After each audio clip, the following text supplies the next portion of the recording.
Hello and welcome to my channel. তো আজকে আমরা WBP plus KP special GK part 199 নিয়ে আলোচনা করব। তো ডিরেক্টলি জিকেতে চলে যাচ্ছি। নাম্বার 1, ভারতের অন্ত্ আইন প্রবর্তিত হয় কোন সালে? তো ভারতের অন্ত্ আইন প্রবর্তিত হয় 1978 সালে। নেক্সট নাম্বার 2, নীলদর্পণ নাটকটির লেখক কে? তো নীলদর্পণ নাটকটির লেখক হচ্ছেন দীনবন্ধু মিত্র। নেক্সট নাম্বার 3, বর্তমান ভারত গ্রন্থের রচয়িতা কে? তো বর্তমান ভারত গ্রন্থের রচয়িতা হচ্ছেন স্বামী বিবেকানন্দ। নেক্সট নাম্বার 4, রাখিবন্ধন পরিকল্পনাটা কার? তো রাখিবন্ধন পরিকল্পনাটা রবীন্দ্রনাথ ঠাকুরের। Next number 5,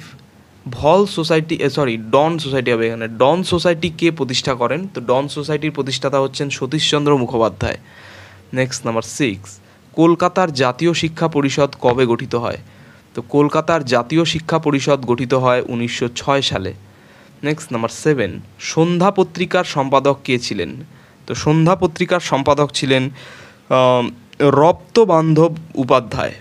next number 8, Lokmanya নামে কে খ্যাত ছিলেন? তো লোকমান্য নামে খ্যাত ছিলেন বালগঙ্গাধর তিলক। নেক্সট নাম্বার 9, বুড়িগঙ্গার যুদ্ধের নেতৃত্ব কে দিয়েছিলেন? তো বুড়িগঙ্গার যুদ্ধের নেতৃত্ব দিয়েছিলেন বাঘাযতীন। নেক্সট নাম্বার 10, আর্যদের বিনিময়ের মূল মাধ্যম কী ছিল? তো আর্যদের বিনিময়ের মূল মাধ্যম ছিল গরু। নেক্সট নাম্বার 11, আর্যদের প্রধান বাহন কী ছিল? তো আর্যদের প্রধান বাহন ছিল ঘোড়া। নেক্সট নাম্বার 12, জালন্ধর বিশ্ববিদ্যালয় কোন যুগে গড়ে উঠেছিল? তো জলন্ধর বিশ্ববিদ্যালয় গড়ে উঠেছিল গুপ্ত যুগে। নেক্সট নাম্বার 13, গদর শব্দের অর্থ কী? তো গদর শব্দের অর্থ হচ্ছে বিপ্লবী।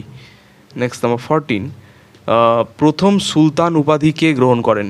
তো প্রথম সুলতান উপাধি গ্রহণ করেছিলেন মাহমুদ গজনী। নেক্সট নাম্বার 15, পৃথিবীর স্থলভাগের অধিকাংশই কী? তো পৃথিবীর স্থলভাগের অধিকাংশটাই হচ্ছে সমভূমি। নেক্সট নাম্বার 16, পাহাড়ের উচ্চতা সাধারণত কত মিটারের মধ্যে হয়? তো পাহাড়ের উচ্চতা হয় সাধারণত 300 থেকে 1000 মিটারের মধ্যে। নেক্সট নাম্বার 17, আগ্নেয় পর্বতের আরেক নাম কি?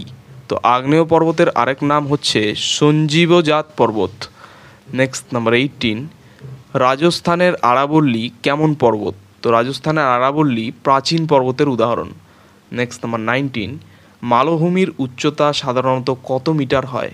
তো মালভূমির উচ্চতা সাধারণত 300 থেকে 600 মিটার পর্যন্ত হয়। নেক্সট নাম্বার 20, পৃথিবীর সর্বোচ্চ মালভূমির নাম কি? তো পৃথিবীর সর্বোচ্চ মালভূমির নাম হচ্ছে পামির। নেক্সট নাম্বার 21, পর্বতের উচ্চতা সাধারণত কত মিটারের বেশি হয়? তো পর্বতের উচ্চতা সাধারণত 1000 মিটারের বেশি হয়। নেক্সট নাম্বার 22, পৃথিবীর সর্বোচ্চ পর্বতশৃঙ্গের নাম কি? তো পৃথিবীর সর্বোচ্চ পর্বতশৃঙ্গের নাম হচ্ছে মাউন্ট এভারেস্ট। নেক্সট নাম্বার 23, উৎপত্তি অনুসারে ভূপৃষ্ঠের পর্বতসমূহকে প্রধানত কতটি শ্রেণীতে ভাগ করা যায়? তো উৎপত্তি অনুসারে ভূপৃষ্ঠের পর্বতসমূহকে প্রধানত আমরা 4টি শ্রেণীতে ভাগ করতে পারি। নেক্সট নাম্বার 24, মহীসাগরে পলি সঞ্চিত হয়ে কি গঠিত হয়? তো মহীসাগরে পলি সঞ্চিত হয়ে গঠিত হয় ভাঁজ পর্বত।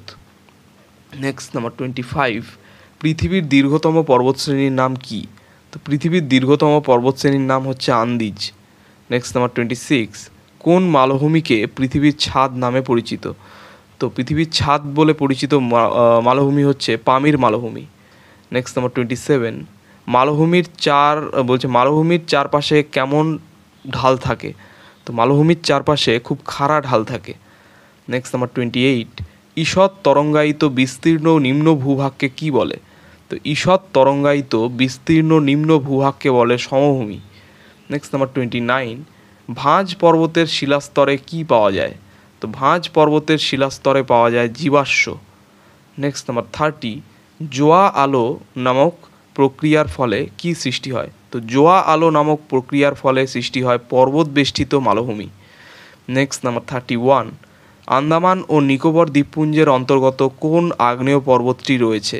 তো আন্দামান ও নিকোবর দ্বীপপুঞ্জের অন্তর্গত যে আগ্নেয় পর্বত রয়েছে সেটা হচ্ছে ব্যারেন আগ্নেয় পর্বত। তো এই ছিল 31টি খুব গুরুত্বপূর্ণ প্রশ্নোত্তর নিয়ে আলোচনা আমাদের WBP plus KP special GK part 199 নিয়ে।